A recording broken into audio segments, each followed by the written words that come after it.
Sa dressing room, kalat doon sobra. Pero ito, kailangan natin mag-cut mo para parehas. Kahit hindi na mag-cut siguro doon. Ito naman ito yung Puti. Oo, yun yung nag-video. Yun yung tama nun eh, di ba? Stripe. Pili ko na mo muna to. Ay, no, hawak mo yan.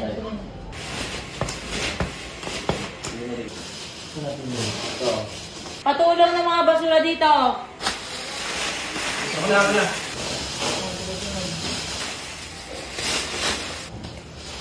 Ibang puti. Opo.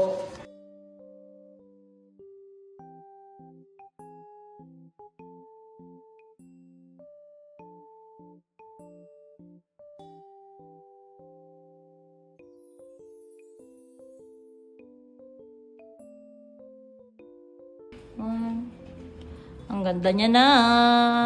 Eh. Lalaking-lalaki na ang datingan ng kwarto ni My Love. Ito yung pang-height niya para dyan susukatin ang height ni My Love at the moment. Yan o, Tyrone. Dito naman yung mga bote niya para sa mga tubig niya. Ito ang cloud at ito ang clouds. Ayan, nakikita ni My Love. Nakikita niya yung heaven every day. Bottle washer, UV sterilizer, milk maker, bladeless na fan. Kailangan ng bata yan. Bawal na may blade. Baka masugatan ng mga kamay. Daliri. Air purifier, storage para dapat sa mga unan ng mga yaya. Dapat dito nilalagay. Magulong talaga siya ngayon. Ito ay konti lang talaga ang gamit nila hanggat maaari. Ako ay nagbabawas ng mga hindi naman na kailangan at kinalakihan na. At gusto talaga nila ganyan kasi gusto niya binubuksan-buksan niya ng mga ganyan. Ang kali-kalikot siya para nagpapaantok. Ang ganda na rin talaga ng pagkakulay blue. Lime wash po ang ginawa ko dyan. Sobrang importante talaga neto. Ma-cute siya at minsan tititigan yan.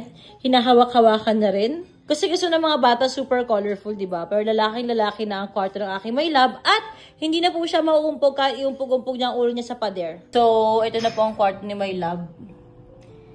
Grabe yung tagal ko pinangarap ng ganito. Yung magde-design ng kwarto ng anak ko. Tuwan-tuwa ako. Super ma-cutesy!